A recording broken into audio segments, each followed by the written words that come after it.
Dios les bendiga. Bienvenidos a nuestra serie Evidencia de un cristiano genuino.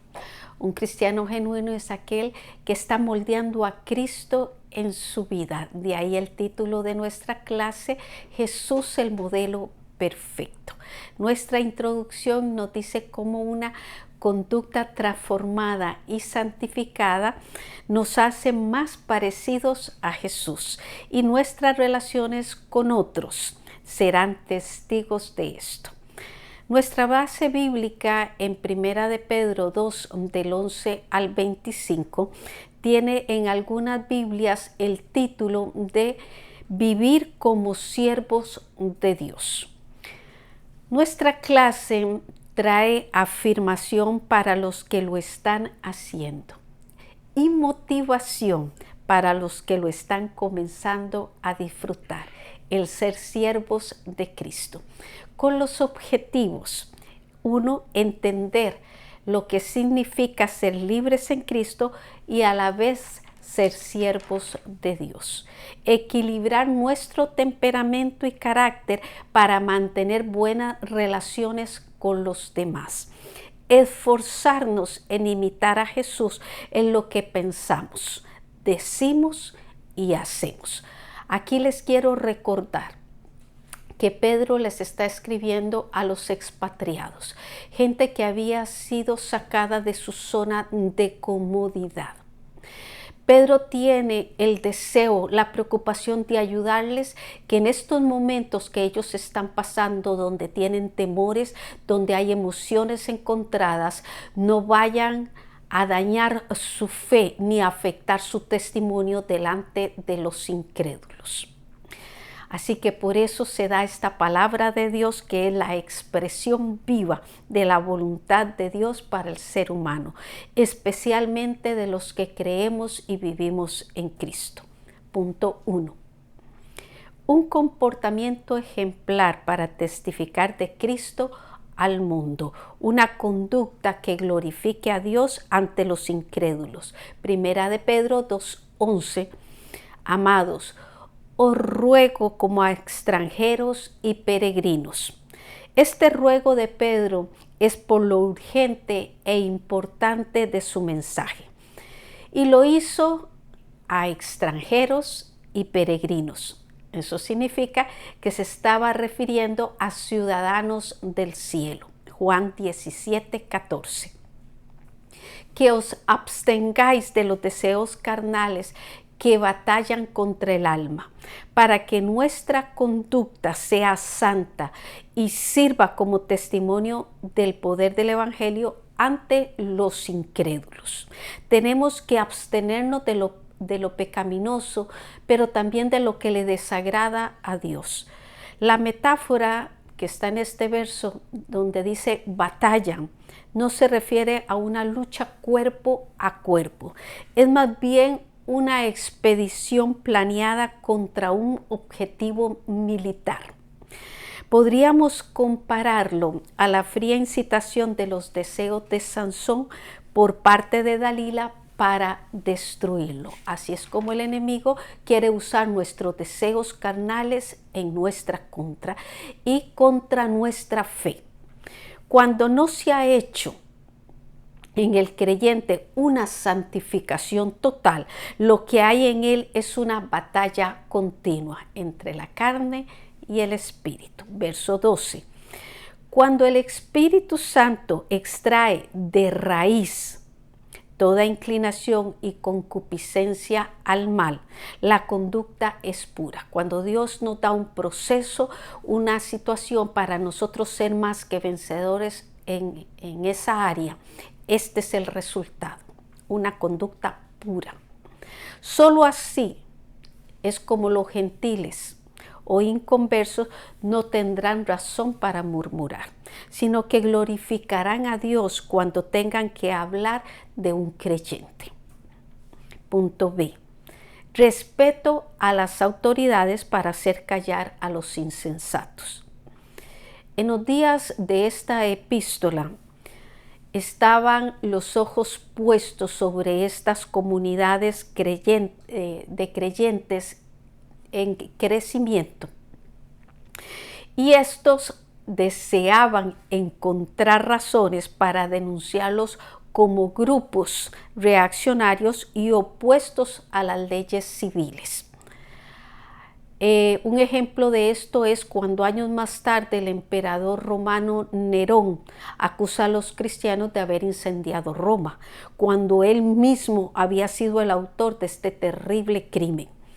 Ahora ustedes me van a entender el llamado que está haciendo Pedro en los versos 13 y 14, que dice: por causa del Señor, someteos a toda institución humana, ya sea al rey como a superior, y a los gobernadores como por él enviados, para castigo de los malhechores y alabanza de los que hacen bien. El cristiano es alguien que obedece la ley, que es consciente y autodisciplinado. Y esta doctrina es comparable con la enseñanza de Pablo en Romanos 13 del 1 al 7 y de Tito 3 del 1 al 2.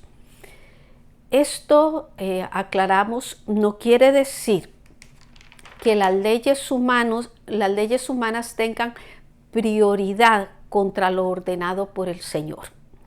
Las palabras de Pedro junto a Juan a las autoridades de Jerusalén cuando les prohibieron predicar fue: juzgad si es justo delante de Dios obedecer a vosotros antes que a Dios. Hechos 4:19. Y por último, porque no podemos dejar de mencionarlo para que lo tengamos en cuenta, es nuestro deber como creyentes orar por los que Dios ha puesto en puestos públicos, en puestos de autoridad. Se nos pide en 1 de Timoteo 2 del 2 al 3. Nuestro primer texto lo pueden leer en 1 de Timoteo 4:16. Segundo punto: una conducta agradable para el éxito en la vida cristiana. Cómo trabajar con personas afables y también con las difíciles. Verso 18 dice: criados, estad sujetos con todo respeto a vuestros amos, no solamente a los buenos y afables, sino también a los difíciles de soportar. En el tiempo en que esto se escribe, muchos o algunos de ellos vivían como esclavos. La palabra que usa Pedro en este verso es duloi, duloi, que significa siervos, sino oikitai, que se refiere a esclavos domésticos. Los amos de estos creyentes no eran los kurioi, refiriéndose a señores o empleadores comunes, eran a los despotai, que significa dueños de por vida. De este vocablo es el que viene la palabra déspota, que ahora nosotros conocemos. Lo que nos indica que estos creyentes que servían a esta gente estaban en total desventaja social. El consejo de Pedro para ellos fue que se sujetaran a ellos con todo respeto, no solo a los que eran buenos y afables. Esto por si alguno quisiera razonar con la lógica del mundo, que dice de tratar bien a los que se portan bien, se agrega también a los difíciles de soportar. Alguien lleno del Espíritu Santo de Dios es capaz de poder con estas instrucciones tan poco populares, imposibles bajo otro punto de vista. O sea, son imposibles si no estamos bajo la llenura del Espíritu Santo. En oración y con una conducta que modele a Cristo se logra afectar al jefe más impío o al amo más cruel. Segunda de Corintios 10:4 nos dice: porque las armas de nuestra milicia no son carnales, sino poderosas en Dios para la destrucción de fortalezas, para la destrucción de esas manifestaciones. punto B. Si sufrimos haciendo el bien, seremos aprobados por el Señor. Verso 19. Porque esto merece aprobación. Si alguno, a causa de la conciencia delante de Dios, sufre molestias padeciendo injustamente.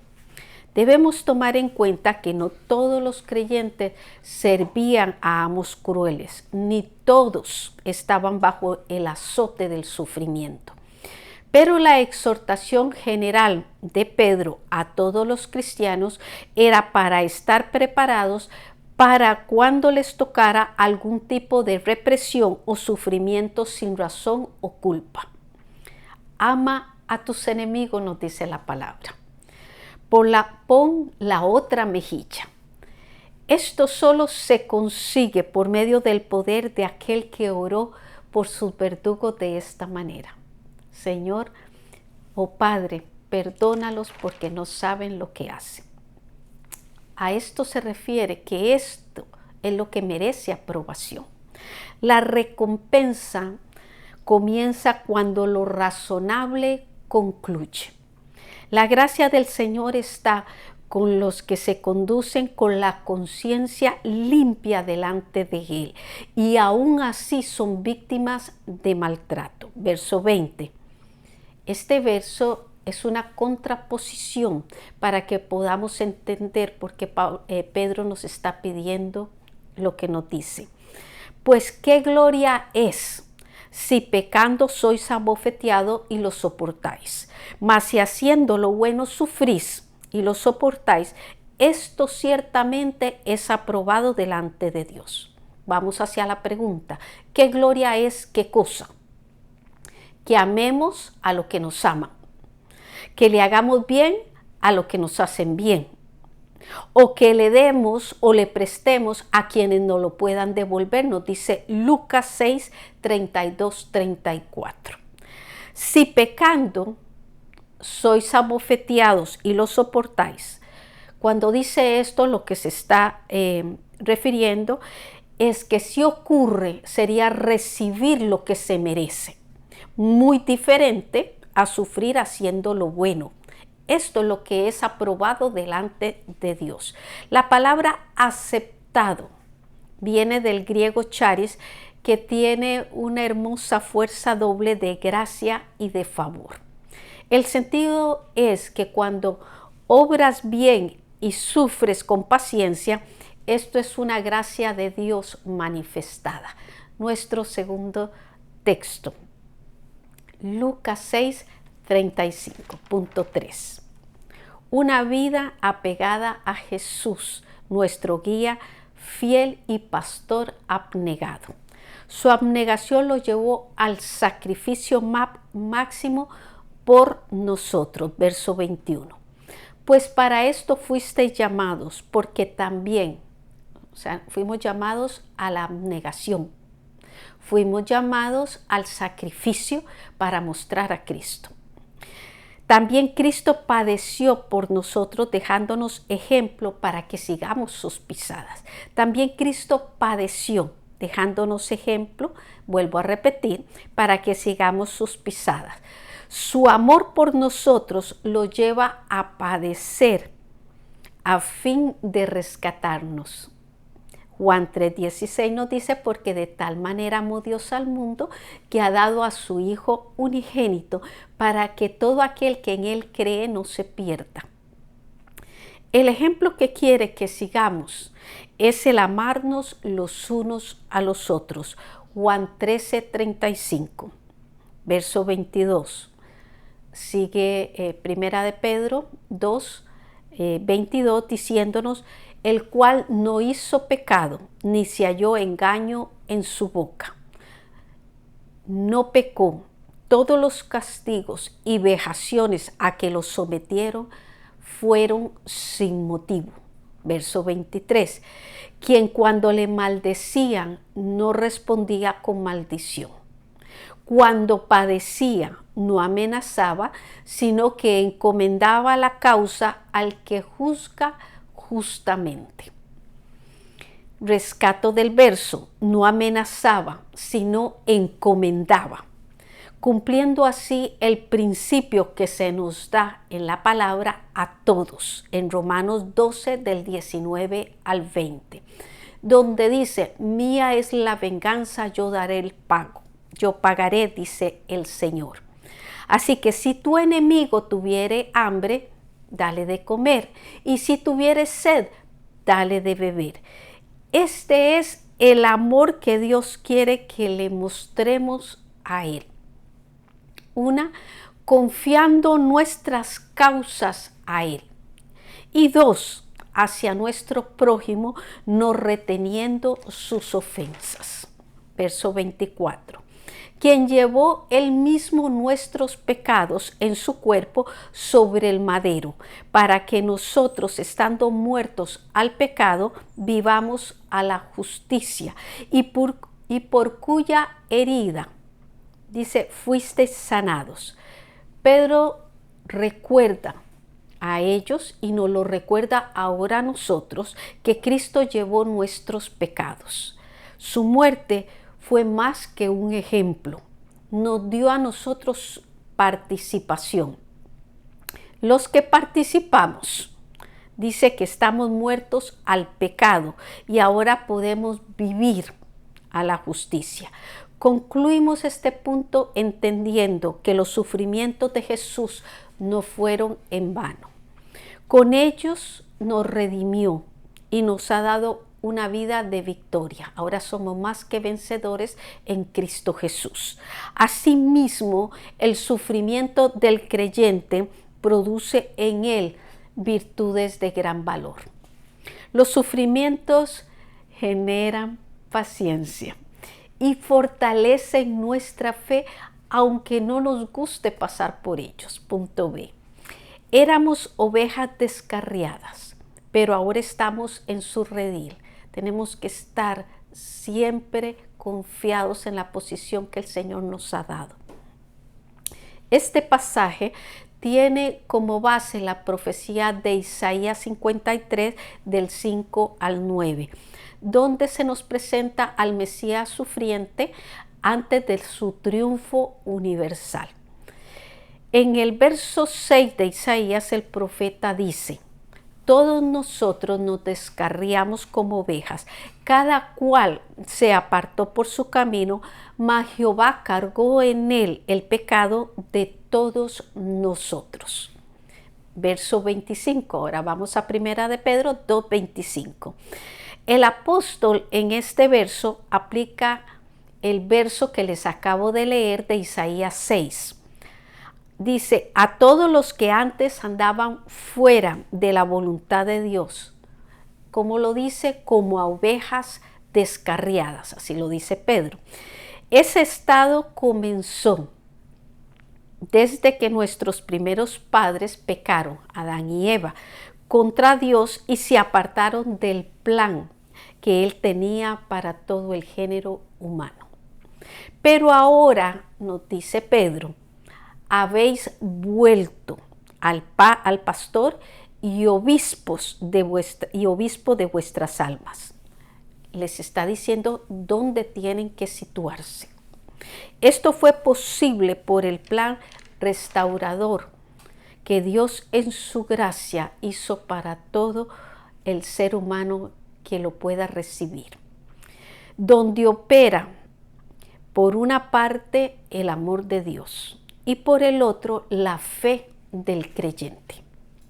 Como pastor nos sacó del mundo, nos puso sobre su hombro y nos trajo a su redil para darnos su amor y su bendición. Como obispo nos gobierna, pero también nos supervisa. Así que Dios nos ayude a entender la importancia de ser supervisados y de estar bajo su gobierno. Hemos llegado al último texto clave que lo pueden leer en Lucas 14:27. Reflexión. Nuestra clase nos recordó que somos libres del dominio del pecado, con la responsabilidad de enseñar conductas que lo digan. Acá se nos da dos ejemplos: el abstenernos de los deseos carnales y de someternos a las autoridades humanas. Dice que estar dirigidos y gobernados por el Espíritu Santo equilibra nuestro temperamento y carácter, y podremos lidiar con los buenos y afables, pero también con los difíciles de soportar, porque no somos vencidos de lo malo, sino que vencemos con el bien el mal, nos dice Romanos 12:21. Y lo mejor que podemos imitar de Jesús es el amarnos los unos a los otros, porque el que ama a su prójimo ha cumplido la ley, ha cumplido la palabra. Romanos 13:8. Y el que ama a su hermano permanece en la luz, y en él, dice, no hay tropiezo. Primera de Juan 2:10. Así que les tengo una invitación, y es a creer en la poderosa intercesión del Señor para que lo logremos. Nuestro Señor no solamente intercede como abogado, sino que intercede como sacerdote. Ora para que sus hijos logremos abstenernos, dice, de los deseos carnales, de ser libres del poder del pecado, de saber reconocer las autoridades, de ser creyentes en lo fácil, pero también en lo difícil. Ser ese medio por donde Cristo se manifieste a este mundo. Lucas 22, 31, 32. Le dice el Señor: Simón, Simón. ¿Recuerda quién es Simón, Simón? Pedro. He aquí Satanás os ha pedido para zarandearos como a trigo. ¿Se acuerdan lo que les dije al principio de la clase? Cómo esta carta iba dirigida a los expatriados. Esta palabra iba dirigida a fortalecer a aquellos que el enemigo los ha sacado de su zona de comodidad, pero que Dios se los ha permitido con propósito para crear virtudes, como lo hizo acá con Pedro. Cuando el Señor le da esta palabra a Pedro, no le dijo: Pedro, no voy a permitírselo a Satanás. No le contesta: pero yo he rogado por ti, yo he orado, he hecho una oración por ti al Padre para que tu fe no falte. Y tú, una vez vuelto, una vez que tú hayas logrado vencer y ponerte de acuerdo conmigo, confirme a tus hermanos.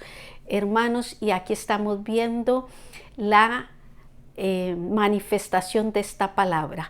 ¿Qué es lo que está haciendo Pedro con aquellos expatriados? Sino confirmarlos en esta fe que una vez él fue guiado a hacerlo. Para nuestra próxima semana, sosteniendo una familia saludable. Dios le bendiga.